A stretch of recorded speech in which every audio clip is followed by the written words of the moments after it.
Hello! ఈరోజు కథ 'మ్యాడ్లీన్‌లో' part 352. Dikshita వాడు మాట్లాడిన మాటల వల్ల తను కాస్త అప్సెట్ అయిందంతే.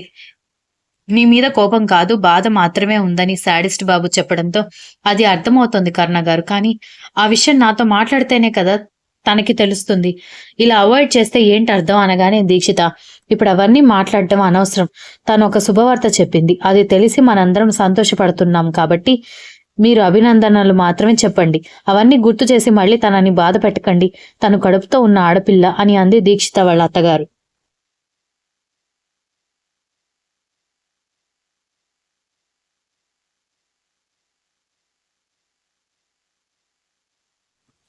దాంతో ఇక విరాట్, దీక్షిత ఏం మాట్లాడకుండా కంగ్రాట్స్ కర్ణ గారు, కంగ్రాట్స్ అని చెప్పి బాధగా దీక్షిత బయటకెళ్ళిపోతే, సారీ దక్ష అలా మాట్లాడినందుకు. మీ గురించి తెలిసి కూడా అలా మాట్లాడకుండా ఉండాల్సింది. Anyways congratulations. మా శాడిస్ట్ గాడిని మళ్ళీ భూమి మీదకి తీసుకొస్తున్నావు అని అంటూ కర్ణ కాలర్ పట్టుకుని లేపి నిలబెట్టి కౌగిలించుకుని కంగ్రాట్స్ రా ఇడియట్ అని అంటూ వెళ్ళిపోయాడు విరాట్. వాళ్ళిద్దరూ అలా బాధపడుతూ వెళ్ళడం వీళ్ళిద్దరికీ నచ్చకపోయినా ఏమీ చేయలేక మౌనంగా ఉంటే, పుట్టే బిడ్డ సుఖంగా, ఆరోగ్యంగా పుట్టాలని కోరుకుంటున్నాను అని ఇద్దరి తల మీద చేవేసి విరాట్ మాట్లాడింది తప్పే. కానీ ఆ రోజు నుంచి వాళ్ళిద్దరూ బాధపడుతూనే ఉన్నారు. దీక్షిత కూడా గర్భవతి కదా, కాస్త ఆలోచించు దక్ష అని చెప్పి వెళ్ళిపోయింది విరాట్ వాళ్ళ అమ్మగారు.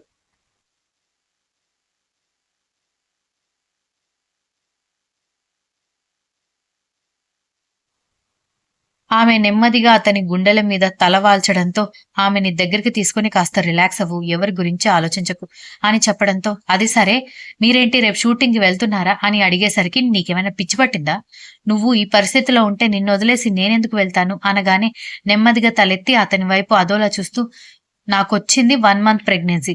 అసలు నేను చెప్పే వరకు నేను ప్రెగ్నెంట్ అని ఎవ్వరికీ తెలీదు. అంత నార్మల్‌గా ఉన్నాను. ఫిఫ్త్ మంత్‌లో తీసుకోవాల్సిన జాగ్రత్తలు ఇప్పుడే తీసుకునేలా ఉన్నారు మీరు. షూటింగ్ ఎలా ఆపేస్తారు? హీరోయిన్ తీసేస్తాం అంటేనే లాస్ అవుతుందని ఏడ్చారు డైరెక్టర్, ప్రొడ్యూసర్. పాపం నా వల్ల వాళ్ళకెందుకు లాస్?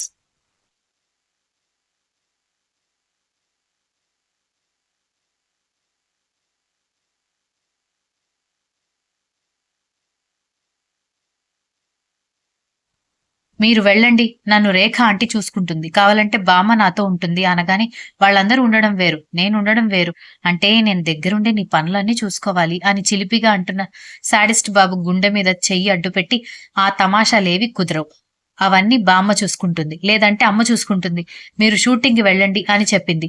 దాంతో అతను కోపంగా చూస్తూ, నేనుంటే నీకేంటే ప్రాబ్లమ్? ఎప్పుడు చూడు నన్ను నీ దగ్గర నుంచి తరిమి కొట్టాలి అనుకుంటావు అనగానే, ఆశ్చర్యంగా చూస్తూ, ఊరుకోండి, నేను మిమ్మల్ని తరిమి కొట్టాలి అనుకోవడం ఏంటి?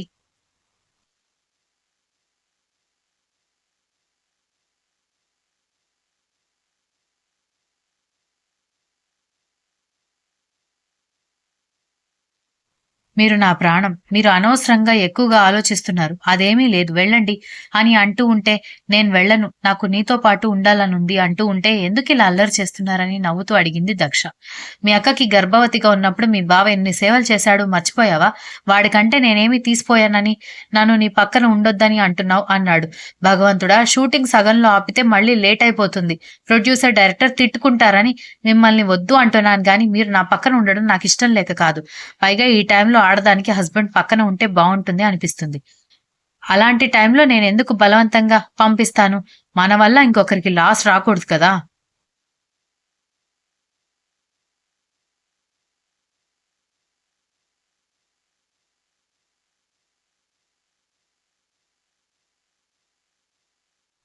మీరైతే అకాడమీలో అన్నీ ప్రాపర్‌గా జరగాలి అనుకుంటారు. ఎవరి ప్రొఫెషన్ వాళ్ళకంతే కదా అని అంది దక్ష.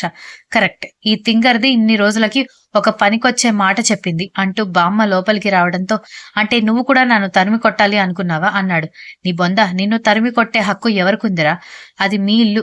అది నీ పెళ్ళాం. కాకపోతే అవతల వాడికి మన వల్ల నష్టం జరగకూడదు కదా! కావాలంటే day and night over time చేసి షూటింగ్ కంప్లీట్ చేసుకొని ఫుల్ టైమ్ నీ భార్యతో ఉండు. కాదని ఎవరు చెప్పారు? కానీ అప్పటి వరకు ఎవరికీ నీ వల్ల లాస్ జరగకుండా చూసుకో. దీన్ని చూసుకోవడానికి నేను, మీ అమ్మ, వాళ్ళమ్మ కూడా ఉన్నారు అని చెప్పింది బామ్మ.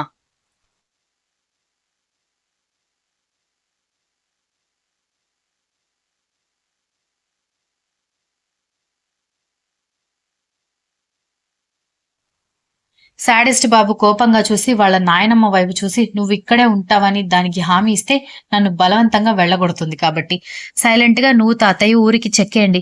లేదంటే అట్‌లీస్ట్ అమ్మ వాళ్ళ ఇంటికైనా వెళ్ళండి. మీరు మాత్రం నా కొంపలో నా పెళ్ళాం పక్కన ఉండాల్సిన అవసరం లేదు.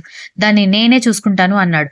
ఏంట్రా బెదిరిస్తున్నావా? అది నీకు పెళ్ళాం అయితే నాకు మనవరాలు. నేనే లేపోతే నీ పెళ్లి ఎలా జరిగేదిరా బోడి? ఆ కృతజ్ఞత కూడా లేకుండా నన్ను మీ తాతయ్యని ఇంట్లో నుంచి వెళ్ళిపొమ్మంటావా? సిగ్గులేదా నీకు? అంతేలేరా పెళ్ళాం వచ్చే వరకు అమ్మ, నాన్నమ్మ బెల్లం, వచ్చాక అల్లం అయిపోతారు కదా! అనగానే నువ్వు తెలుగు సీరియల్ డైలాగ్స్ చెప్పకుండా ముందు ఇక్కడి నుంచి వెళ్ళు అన్నాడు. మర్యాదగా పొమ్మని అంటున్నావు కదా! అని బామ్మ కోపంగా అడిగేసరికి అర్థమైంది కదా! వెళ్ళు అని శాడిస్ట్ బాబు కోపంగా చెప్పడంతో ఆయన బెదిరిస్తే మీరు వెళ్ళకండి.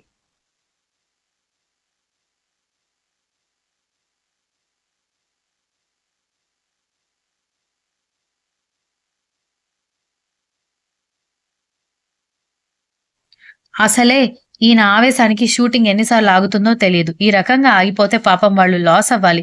ప్రొడ్యూసర్, డైరెక్టర్, హీరోయిన్, హీరో సంగతి వదిలేస్తే టెక్నీషియన్స్ కడుపు మీద కొట్టడం మహాపాపం అమ్మమ్మ. నువ్వు, అత్తయ్య, అమ్మ నా దగ్గరే ఉండండి.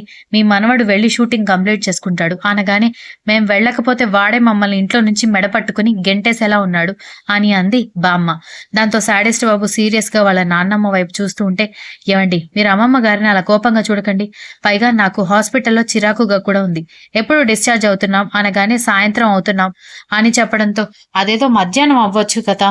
నేనేమైనా డెలివరీ అయిన బాలింతని కాదు కదా!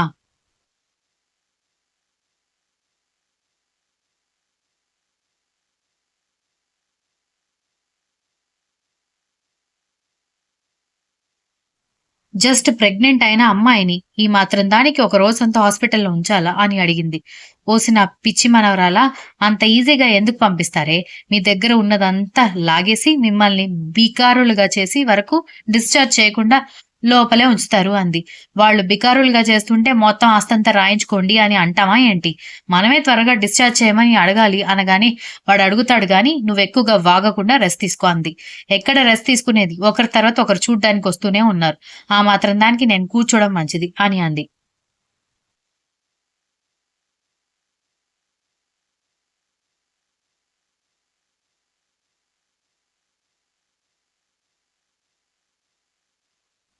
సరే ఏదో ఒకటి తగలడు అని అంటూ ఒరేయ్ నువ్వు దీనికి ఫ్రెష్ ఫ్రూట్ జ్యూస్ తీసుకునిరా అనగానే ఇద్దరిని కోపంగా చూస్తూ అలాగే అంటూ వెళ్ళిపోయాడు.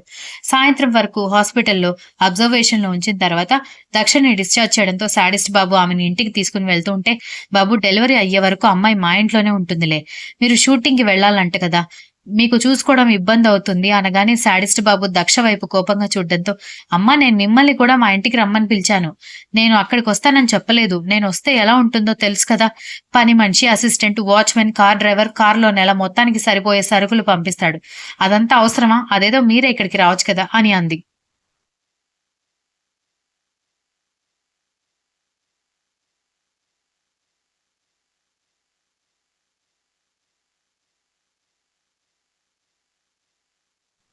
నేను వస్తే ఇంట్లో పనులు చూసుకునేదెవరు? అని ఇందిర అనగానే, ఉంది కదా నీ పెద్ద కోడలు. అన్నయ్యని, చిన్నయ్యని వదిన చూసుకుంటుంది. రక్ష నువ్వు, నాన్న మా ఇంటికి రండి అని చెప్పడంతో, అలా ఏం బావుంటుంది? హాయిగా ఇంటి బాధ్యత నా మీద వదిలేసి, కూతురు ఇంట్లో కూర్చుందని తిట్టుకుంటుంది మీ వదిన అని అంది ఇందిర. ఈ మాత్రం ఇంటి పనులు చేయలేని మనిషి, రేపు మీరు మంచాన పడిన తర్వాత చూసుకుంటుందని ఏంటి నమ్మకం? కొన్ని రోజులు ఆవిడ కూడా అలవాటు కావాలి.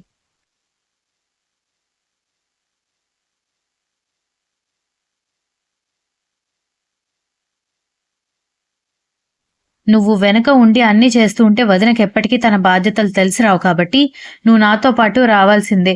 ఇంటికి వెళ్లి లగేజ్ ప్యాక్ చేసుకుని నువ్వు, నాన్న చెల్లి రండి. మరొక్క మాట మాట్లాడినా నేనింక మీతో ఎప్పటికీ మాట్లాడను అని దక్ష కరాఖండిగా చెప్పడంతో తెలుసుగా మీ కూతురు పేరుకి తింగరదైనా దాని మొగుడి సావాసం వల్ల మొండితనం బాగానే నేర్చుకుంది. నిజంగానే జీవితాంతం మాట్లాడకుండా ఉంటుంది. తర్వాత మీ ఇష్టం అని చెప్పింది బామ్మ. దాంతో ఇందిర, నారాయణ ఒకరి మొహం ఒకరు చూసుకుని మీరు కూడా ఇంతగా చెప్తున్నారు కదా పెద్దమ్మ అలాగే వస్తానులే అని అందరూ లగేజ్ ప్యాక్ చేసుకోవడానికి వెళ్ళిపోతే ఆఖరికి నువ్వనుకున్నది సాధించావన్నమాట అని ఆమెకి సీట్ బెల్ట్ పెడుతూ శాడిస్ట్ బాబు కోపంగా అన్నాడు.